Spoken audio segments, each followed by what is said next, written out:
This is going to be a test review for the test review for Unit 3. Just going to do some random problems, but you should probably try to at least do them. Remember, you can pause the video, try your problem, and then watch the explanation. That would probably be the best way to study. And then just try them again without my help. Just keep working, keep practicing.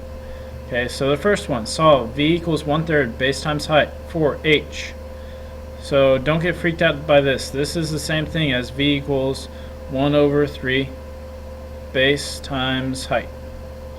Okay, I want to solve for h, so I want to get h by itself. Well, that's right there, so I need to move the 1/3 and I need to move the base.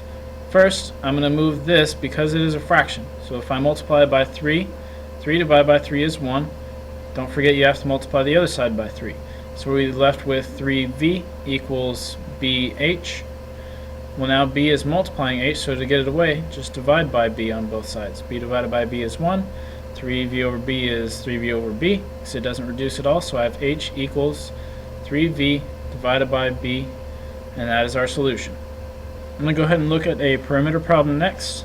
In this one we have the length of a rectangle is 7 more than the width. So coming from that, L of a rectangle is usually means equals 7 more than, so 7 plus the width. So there's your first equation. L equals 7 plus W.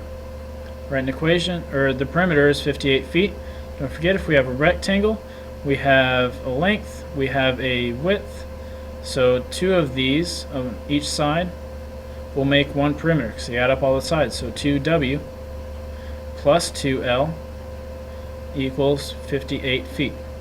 Well, I have two equations, two variables. I noticed that L equals 7 plus W.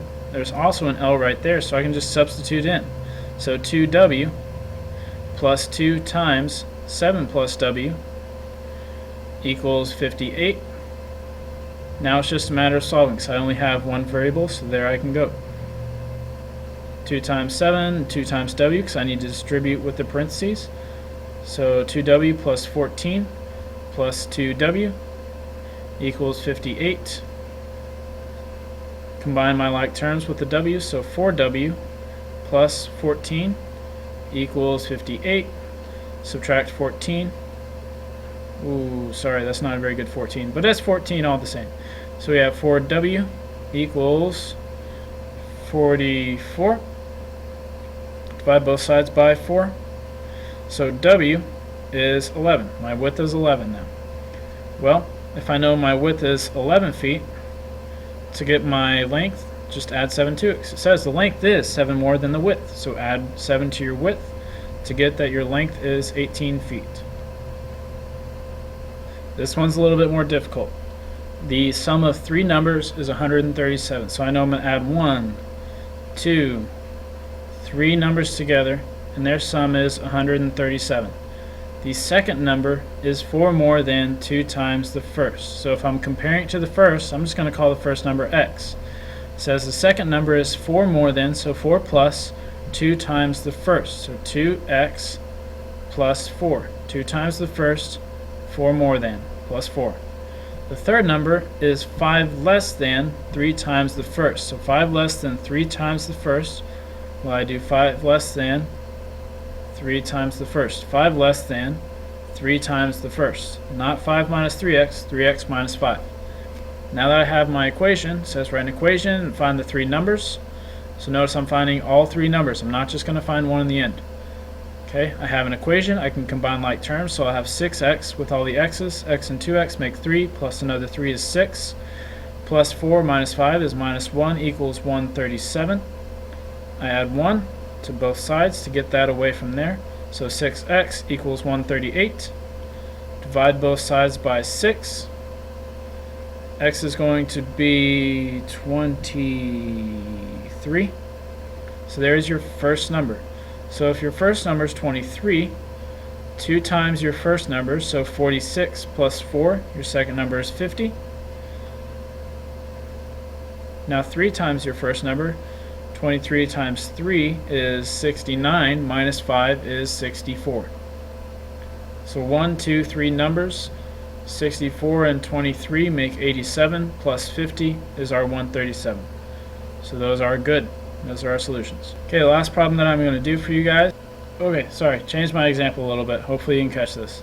Sum of 3 consecutive odd integers is 267. So I know I'm going to add 1 plus another is 267.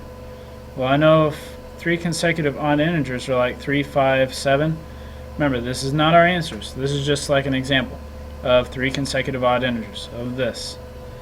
So to get from 3 to 5, I must have added 2. And 3 to 7, I added 4 because I added another 2. So if I call my first number x, because I don't know what it is, to get from my first number to my second, I added 2. And to get from my first to my third, I added 4. Well, there's our equation. So I just need to combine like terms. So I have 3x plus 6 equals 267. And it's just a matter of solving for x. So minus 6, 3x equals 261. Divide by 3 on both sides. So x should be 89. Leave. Oh, 87. Whoops.